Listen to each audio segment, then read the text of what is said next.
Hello, everyone, and welcome to episode 38 of the RV Connects podcast. This week, Dan and I are going to detail the first leg of our journey from Ontario to Banff, and more specifically, surviving the never-ending trip through Ontario. If you're new to the show or to RVing in general, welcome. We're Dan and Melina, and together with our two teens are the RV Canucks, and we travel all over North America to bring you tips, trip guides, and stories from the road to help make your next adventure a great one. Make sure you stick around to the end of the show for some listener mail that made me smile, and we'll give you another great item to add to your must-have packing list. But first, Northern Ontario. A vacation destination in its own right, Ontario has a lot to offer campers and RVers. However, it can be a little bit tricky and even downright dangerous to drive through. So let's talk about some of the tips you need to know that are unique to Ontario in particular when towing through with your trailer or RV. Yeah, so I think the first thing that we want to talk about is that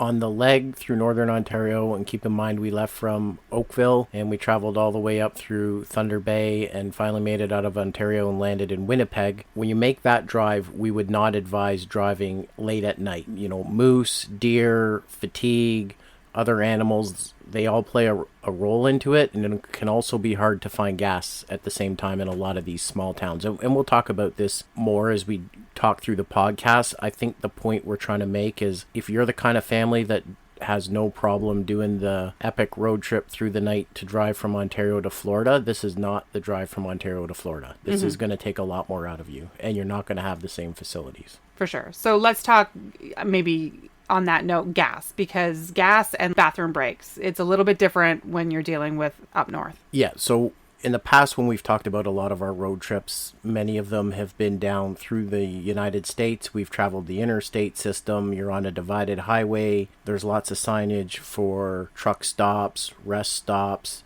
If you need to stop and get gas, you kind of need to think that one through because you're likely going to have to pull off the highway to get gas at a truck stop. Northern Ontario is not a divided highway for the most part. It's a two-lane highway that is part of the Trans-Canada Highway system that goes all the way from the Atlantic to the Pacific, but you can get on and off that highway at thousands of different points. There's no controlled access to the highway is what I'm trying to say. There's no on-ramp or exit ramp. You can pull off into parking lots, gas stations, and so on. Mm-hmm. So getting gas, probably not a problem as you go from the Toronto area up to Sudbury and probably Sudbury across to the Sault. The further north... When Dan says the Sault, he means Sault Ste. Marie, for those who aren't familiar with Ontario.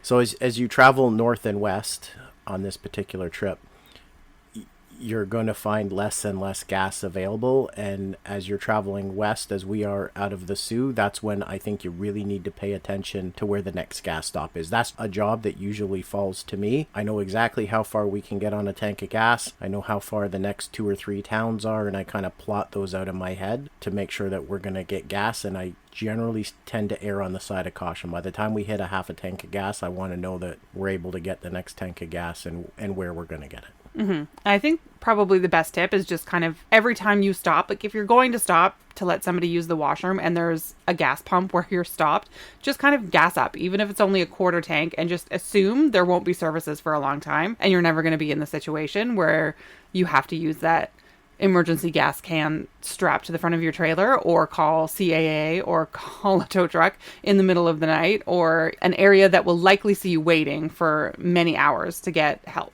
The one thing I'd like to say is that this area has a lot of truck traffic, and so a lot of these gas stations are set up to service trucks. So I find personally it's a little bit easier to get in and get out of a gas station. I worry about that a lot less than, say, traveling through the United States, where that's always on my mind. Can I get into this gas station? Is it going to be a tricky turn? That's on my mind in the US. I worry about that a lot less traveling through Northern Ontario because, generally speaking, you know, the pumps are oftentimes, not always, but oftentimes running parallel to the highway. Mm-hmm. So I'm just pulling in, taking the outside lane, gassing up, and moving on. And I would say in terms of your trip timing, we talk a lot about, you know, strategic watering of our children, making sure we're monitoring how much they're drinking. So like we're eliminating some of maybe those inevitable toilet breaks. But normally I can pin it down. Like we will not spend more than than say like an hour and a half longer than what the GPS says it will take to get there. So I know normally if we travel, if the GPS says it's a 10-hour drive, we'll get there in probably 11 and a half hours. This is not the case with something like Northern Ontario. One, because it's easy to pee, so and everybody in the car knows it, so they keep saying at different intervals that you need to pull over because I need to use the washroom. And a lot of the times we would just use the facilities in our trailer and just pull off at the side of the road. But we did that a whole lot more this trip than probably we ever had before. And just be aware that because of the nature of the road and because of the fact that, you know, there is not a lot to look at, and you're going to have to pull over to stretch your legs a lot more than you maybe would if you're otherwise engaged looking at a city flying by you. Like, it is going to take a significant amount of time longer than what the GPS says. So if we normally plan an hour and a half, like it took us 3 hours longer than what the GPS told us on the first day when we went 1,000 kilometers, which is a fair clip. That's a fair amount to go in a day. But I was actually surprised given, you know, the fact that we are very well traveled by this point and we kind of have things down to an art. It did take us a whole lot longer than I expected. I feel like that first day, that's probably ties our personal best in terms of mileage. Mm-hmm. It felt like that day went really, really smooth. We probably doubled or tripled our number of stops, but because we could get off the highway so easily, that wasn't a problem. We did get hung up a little bit on construction along the way because it is the Trans-Canada. You know, if they're going to fix a bridge, it's down to one lane. You're going to have to wait for construction crews to wave you through. All in all, though, I felt like it went really smooth, and that's probably why we haven't been so disciplined. And it, you know, it usually goes with, we pull out from gas, we get 20 minutes down the road, Dad, I have to pee. I'm like, you're kidding me.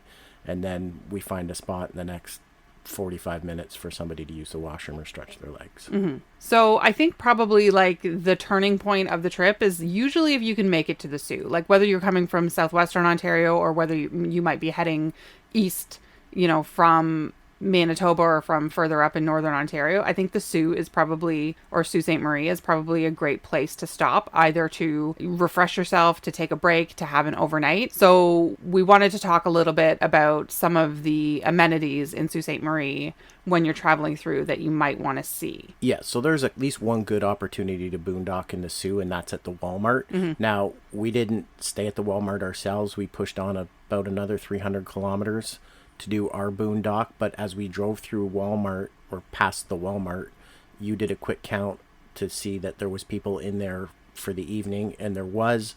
And then we have some good friends that are actually making their maiden voyage in a rented RV with a family of 3 kids on their first trip ever, and they boondocked there last night, no problems at all. So another thing in Sault Ste. Marie that we think is a great place to stop is the Strathclair Sports Complex. So it is a massive, massive, massive sports complex. It looks like there's an arena or a pool in there or something, but a big playground, tons of grassy area, probably a perfect spot if you're going to stop and have a picnic and stretch your legs and maybe, you know, take the football out and throw it around just so everyone feels like they were able to get out of the car for a decent amount of time. And that happens to be pretty darn close to a place called the Lock City Dairies, which has a great ice cream shop right on the property. So if you wanted to take an hour, take some food out of the trailer, you know, have a picnic and just really take a break and feel like you're actually refreshed to be able to handle the next however many 100 kilometers that you've got in front of you, I would say in Sault Ste. Marie, those are probably 2 of the best places to stop. Let's talk the Flying J maybe in the Soo, because I found that to be really tight. When you hear Flying J, you think, ooh, truck stop,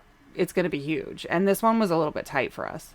Yeah, keeping in mind, if you're a new listener, we're driving an F-150 with a 6.5-foot box, and we've got a 29-foot trailer. So, you know, if you're driving something smaller than that, it might not be such a big deal. This is the kind of gas station where we have to pull in, we have to take the outside lane so that we can make the wide turn around and out of the fueling pumps.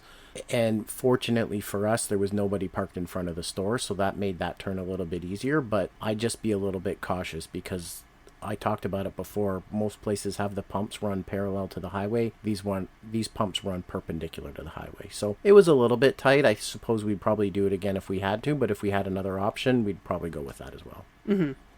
Okay, so that kind of rounds up the Sioux, I guess. The next item on my list that I actually just wanted to mention if you're driving by, so up in Batchewana Bay, which is closer to like Pancake Bay and Lake Superior Provincial Park, both amazing parks. If you've listened to episode 1, our very first episode, we do talk about Pancake Bay, so this is right in the vicinity of there. There's a place there called Voyageurs Lodge, and they are famous for their apple fritters. So if you want a quick stop to get a treat, that is where to go. So let's talk about our first stop then in White River. Our first day, we left Oakville. We skirted Sudbury on a bypass on the Trans-Canada. We continued on to the Sioux. We rolled through the Sioux, and we pushed on to White River where we boondocked.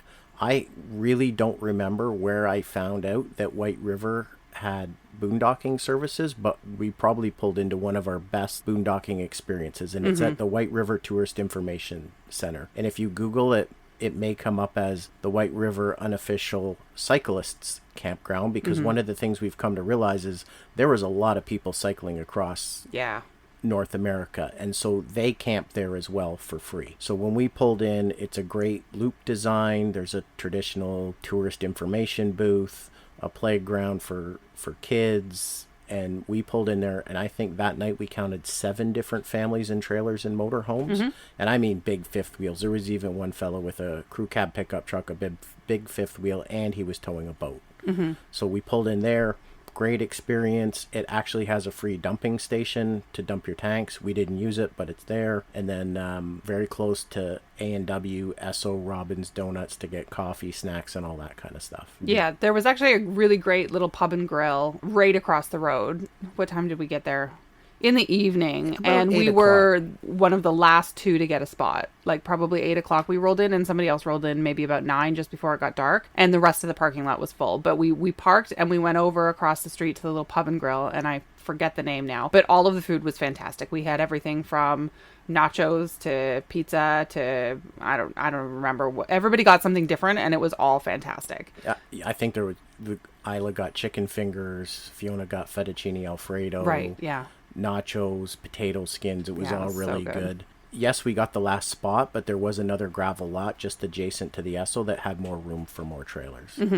Yeah, and in White River too, where this tourist information center is located, it's directly across the street from the OPP station, from the local police station. So, I mean, it was great. It was safe. It was well lit. It's literally right on the highway. So, I mean, we were hooked up and gone within, 20 minutes of getting our coffee the next morning. It's a fantastic place to play. The park is really great. If you've driven by it or have heard about it, you can find it easily because there is a gigantic statue of Winnie the Pooh in that park. It's called Winnie the Pooh Park, which I think is just lovely.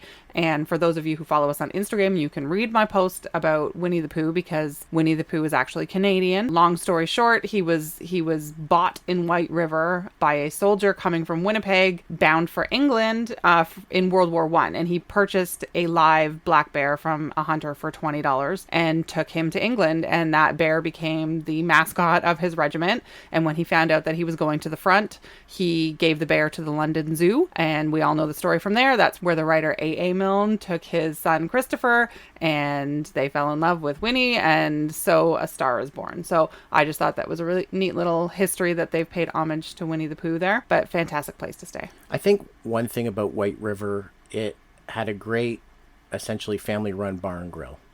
It wasn't a chain restaurant. And so that's one thing I would recommend if you're trying to make trips go a little bit smoother. Yes, you can hit your standard McDonald's, Tim Hortons, your chain restaurants. I think sometimes if you make the effort to look ahead and see, is there a family restaurant or a fry stand or a local favorite, that's something that you can look forward to, and I would encourage you to invest the time to stop and get that rather than just rolling into fast food and getting that, because I think it just breaks up the trip and gives you a little bit more of a break, and it makes it move a little bit smoother. The other thing I would say is there's a Winnie the Pooh statue in White River. We have passed the world's biggest muskie statue. We've passed goose statues. We've passed a mosquito carrying a man statue.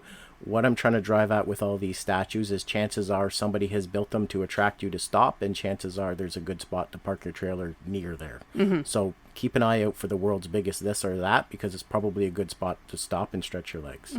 Okay, so I want to talk a little bit about the road between White River and Thunder Bay, because unfortunately I decided to drive the majority of that portion of the day, and oh my goodness, what a change. So that portion of the road between White River and Thunder Bay requires so much concentration. The road becomes really, really windy. It's up and down. You know, there's really not a lot of spots to pass on that road. And there's everything from like smart cars to truckers to RVs using that road. So you run into a lot of times where it's slow going. It's a slog. You really have to pay attention. There's just forest and forest and forest before you come to like maybe like the world's most beautiful lake. But all of the forest really, like, the scenery doesn't change a lot. So it's really fatiguing. So just be wary of when you're choosing to drive that chunk of Highway 17 or the Trans-Canada, because it is exhausting. And that's the reason I mentioned earlier in the podcast,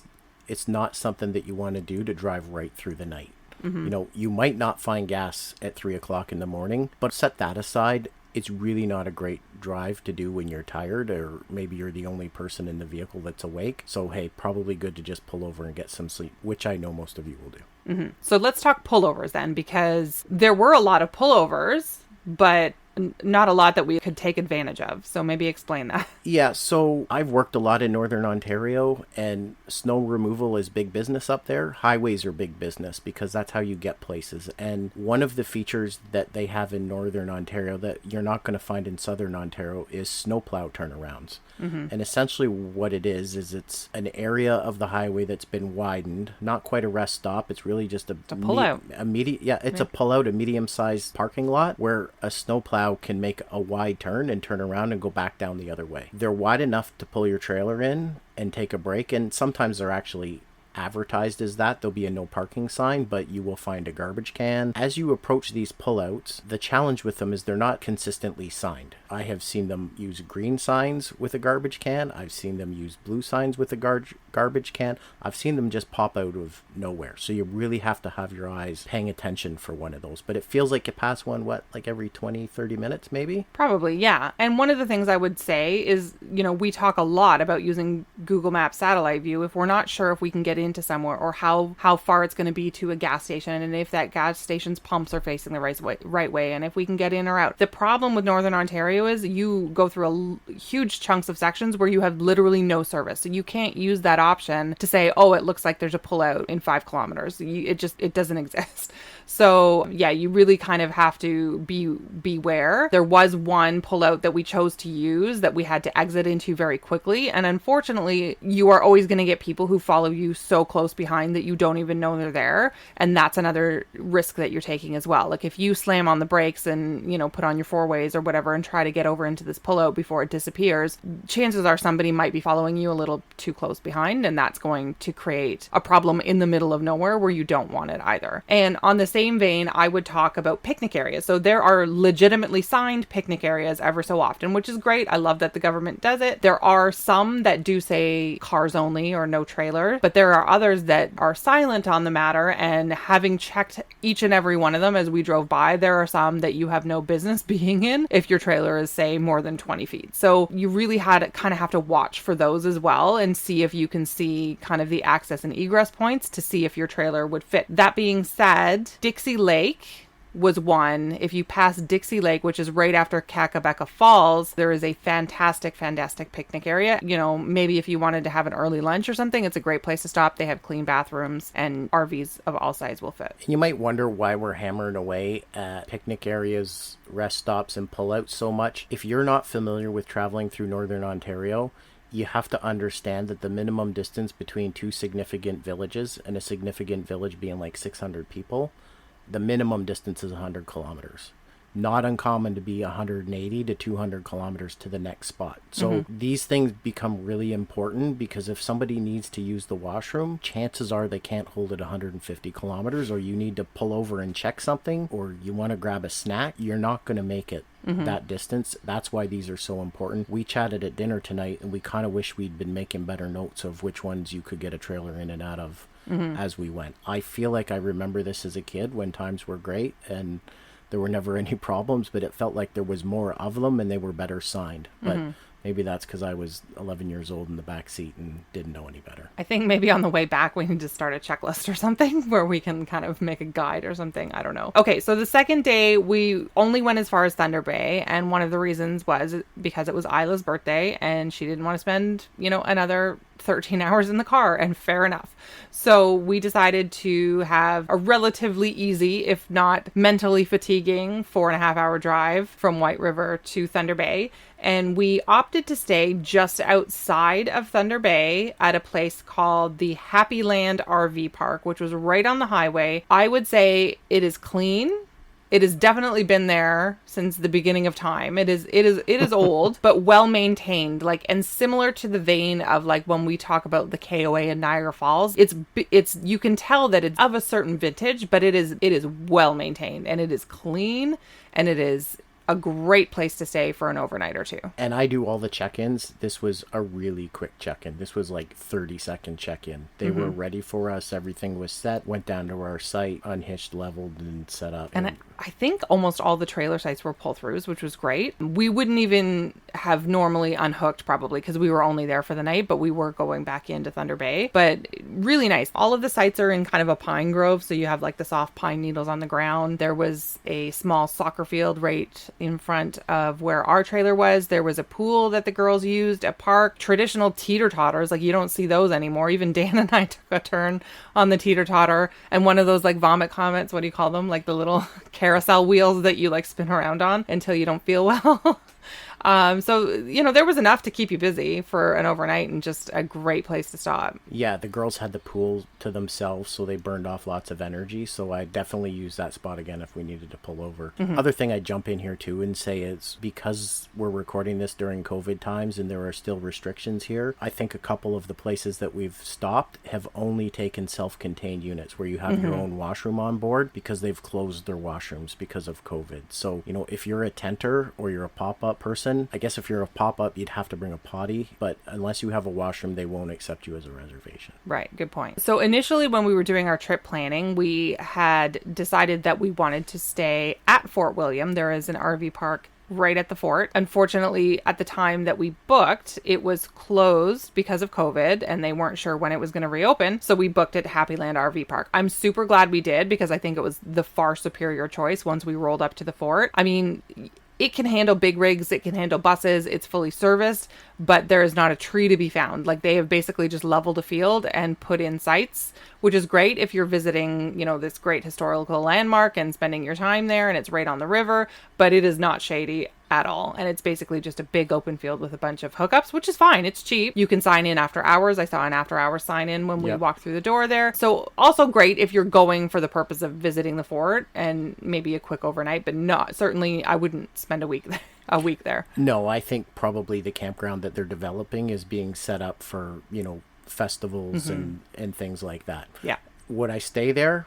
Absolutely would if you were rolling in and rolling right out, but under our circumstances I don't think it was the right choice. And I wouldn't, when we looked at it, there was maybe 3-4 people. I don't even think it was a matter of being pull in or back in. You literally had an acre to turn your own trailer around, but I'm sure non-COVID times it's going to start to fill up. For sure. And I would say the fort was pretty quiet as well. Normally, if you're going to visit Fort William, I say absolutely visit it. I think it's a fantastic interpretive center. You've got costume guides talking about the fur trade, and that was the halfway stopping point for voyageurs to trade their furred goods and, have a bit of a party before they paddled back home. And I think it was the girls really enjoyed it. I think it was really well done. Having not been there before, the time recommendation was an hour and a half, and we had exactly an hour and a half before they closed, just the way that the timing worked out for us. And you have to keep in mind, shuttle buses aren't running right now because of COVID,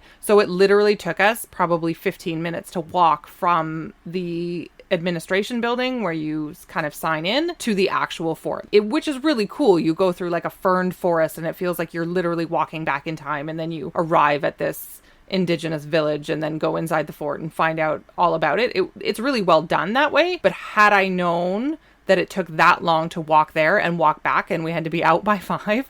That really took a half an hour out of exploring the inside of the fort. So beware, if you go there, you'll want some extra time. I would say maybe at least 2 hours, 2.5 hours. Yeah, I think if this is your destination or one of the things that you're doing in Thunder Bay, it's probably a place that you want to hit in the morning. Yeah, I would agree with that for sure. And it was hot at the end of the day as well. One thing we forgot to talk about, which I think that, whether you're Canadian or not, you should know who Terry Fox is, and based on the number of Terry Fox runs that happen all over the world. But coming into Thunder Bay, make sure you take a stop at the Terry Fox Memorial. I found it's a beautiful view, first of all, of Thunder Bay and the harbor. And this memorial is just absolutely stunning to Terry Fox. I even got a little bit emotional behind my sunglasses, and none of my family saw, reading the plaque and mentioning his hometown, which is my hometown. So Terry Fox to us he's not only a global hero for cancer research, he's our hometown hero. And, when we were kids, I remember vividly every year his mom would come talk to us, or his brother Daryl would come talk to us about what Terry had done and his mission and raising money. And we were always just like so eager to get out of that gym and run our Terry Fox run for Terry, and it's really beautifully done. And it gives you chills. It's a beautiful way to see the harbor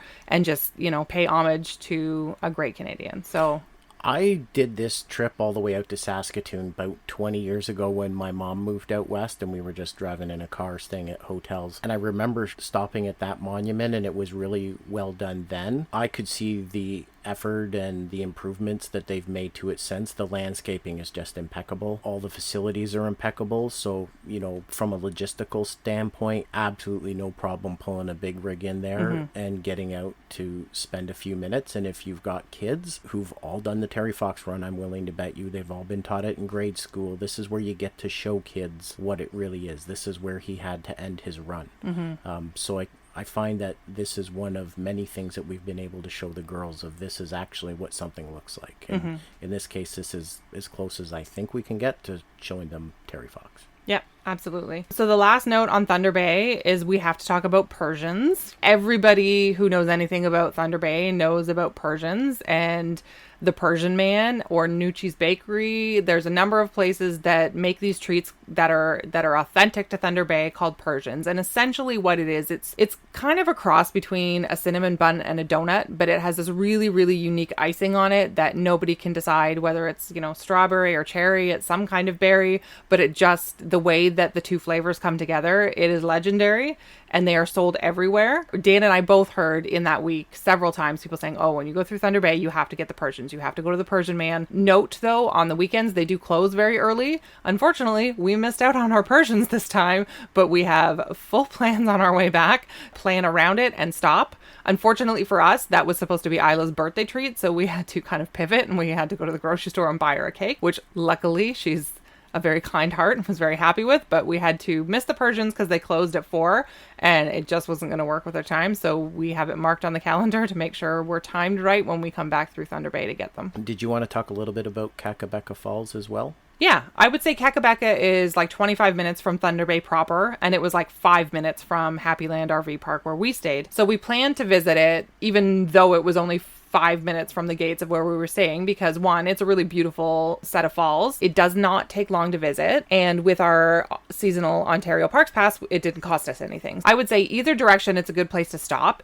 Even better if you can time it for like a meal, because it's a great place for a picnic. But if you're only there to see the falls, it won't take you more than 10 minutes. Yeah, it won't take you more than 10 minutes. I think what's really impressed me about Kakabeka Falls is they have done some improvements to it in the sense that there's a walkway and some railings, and they're tastefully done so that you can get pictures and nobody's going to fall down. But the falls itself has not been modified. There's no hydro dam. There's no lights into it. It's as it would be if none of us were here. That's what I kind of really appreciated about it. Yeah. Yeah, it's great. And the parking lot is maybe, like 100 meters from the falls. It's really not far at all, just behind a grove of trees, but definitely doable. Really easy walk. Yeah, and the parking lot's nice and big to come in and swing around. And you're going into a provincial park, so hey, the whole on and off the highway is built for taking a trailer or an RV through. Yeah, and I would say that's definitely a must-do for sure. Between Kakabuka Falls and Kenora, do you want to talk about Dryden? Yeah, I think what you have to know, or one thing that I observe a lot, is that there's a lot of people that camp on Crown land, or they camp in hunt camps, or they're not in traditional campground areas. And so I talked about a dump station at White River. There is also a municipal dump station in Dryden. So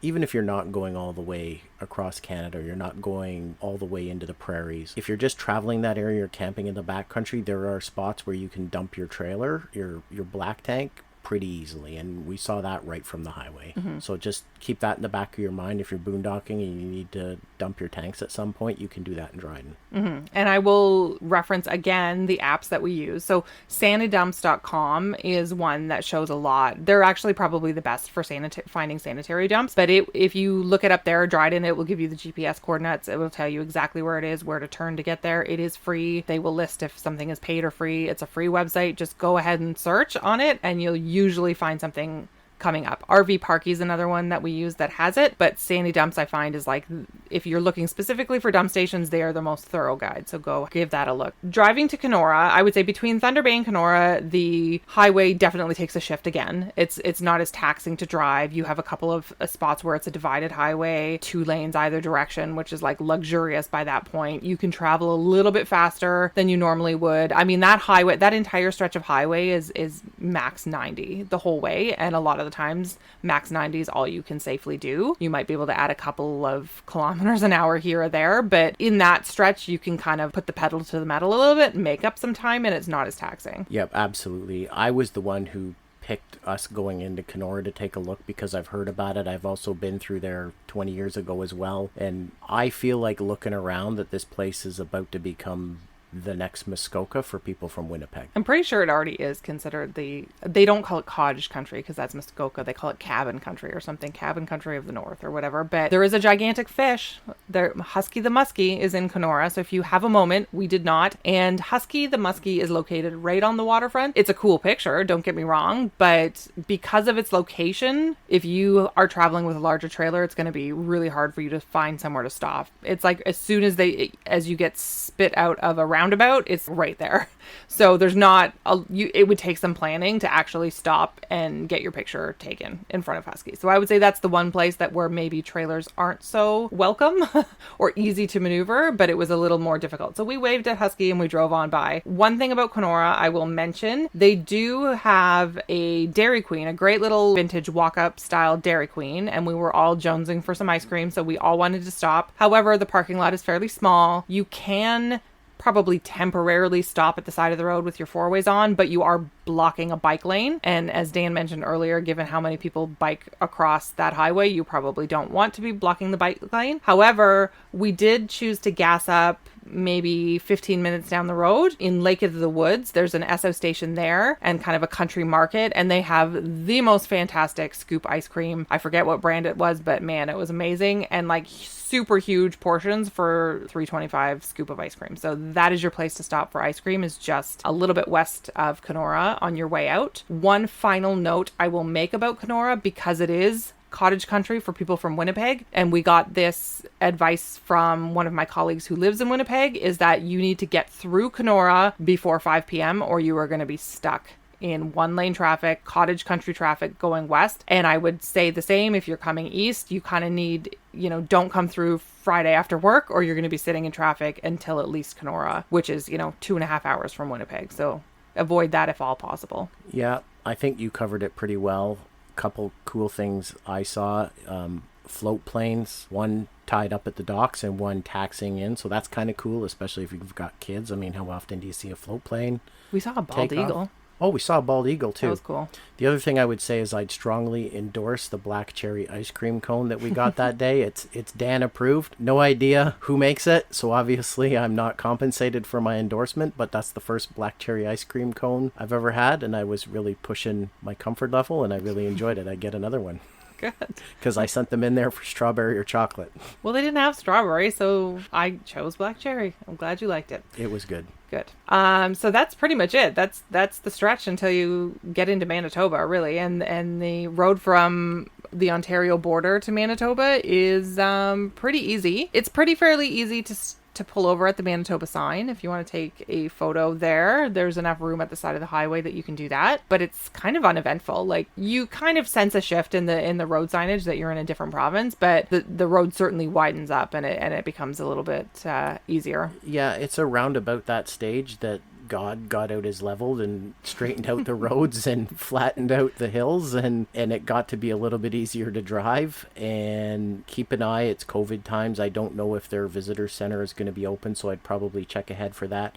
The other thing I would say, if you're going to make this trip, and we're recording this in the summer of 2021, the price of gas is really expensive. Mm-hmm. So, I feel like gas when we left the GTA, the Greater Toronto area, was like, $1.35 a liter. I think I took a picture of the pumps at one point. It was $1.55 a liter, and I think I saw one more place where it was more expensive. So, Manitoba seems to be the place where we get down to the terrible price of back into the $1.30 a liter. But just know that you're going to get some sticker shock when you go to fuel up. For sure. And Dan's only mentioning that because he likes to remind me of that when I try to drive a little too fast to make up time. But it was impossible on this trip because you literally couldn't, or we would have flipped on a curve in the highway. So absolutely. Nope, you did a great job. You got some good fuel mileage this trip. So listener mail. We got some listener mail sent to us actually while we were driving through Northern Ontario, and I thought it was absolutely adorable, and it made me smile because it reminded me a whole lot about our kids and what they used to do. So this message came on Facebook from a listener, Stacy. And Stacy writes, "Hi there. First of all, I would like to tell you that my husband and I love your podcast. We bought an RV for the first time at the beginning of July, planned an Ontario to BC road trip for August like you, and then found your podcast just before leaving. We're all caught up now. Perhaps listening before we left would have been good, but my whole family of four, myself, her hubby, 2 daughters who are 13 and 10, have learned a lot and have actually stopped to purchase items or do things you have suggested along the way, so thank you. Anyway, we would like to add something to your essential items list as well as advice when traveling with children. On day 1 evening of our trip, I opened the slide to find the floor of our fifth wheel ripped in front of the table. After examining it, my hubby found a beautiful rock from our 10-year-old rock collection in the hole. It turns out that she had it in her bag in the bunk room without us knowing that she had even brought it along, of course, and it escaped. It found its way under the door and under the slide, causing an expensive mistake. We keep teasing her. The poor kid will never live it down. So advice, parents, check for sharp objects in your kids' bags.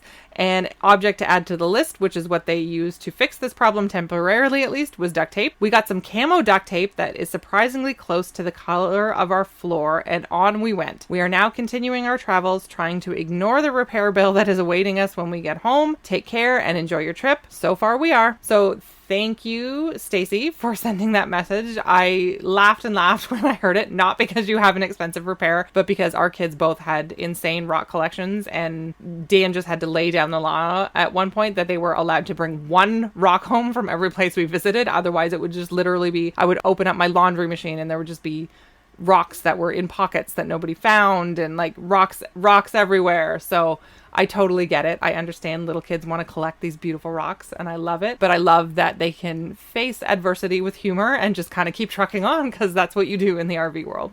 Absolutely. It gave me a good chuckle too, and we found another use for duct tape today. We're traveling with a full load of hockey goalie equipment, which is a story for another day, but I got an earful from Isla because we don't have any stick tape in the bag because she really needed tape. And it turns out she was making some friendship bracelets, and this listener mail kind of jogged my memory to go dig out the duct tape, and she's now got friendship bracelets duct taped to the picnic table outside the trailer, and that's keeping her pretty busy and happy. So thank you for that mail, and keep it coming. All right. So that's it. If you have messages you want to send, suggestions, just general advice about your own travels and little tidbits of information you want to share, you can always do that on Facebook and Instagram at RV Connects, or you can send us an email, hello@rvconnects.com. That's RVCANUCKS.com. That is it for us. Hopefully you will all decide to plan a trip to Northern Ontario one day, and you too will be able to survive with these tips. And we will talk to you again in 2 weeks when we bring you leg 2 of our journey, which is when I think we'll focus on maybe Saskatchewan, maybe a little bit on Drumheller in Alberta. We'll see. We'll see how our legs go. We're working our way out to Banff, and then we're coming all back the same way to pick up the places that we missed. All right. We're rolling with it. Okay. Talk to y'all later. Bye-bye. Bye-bye.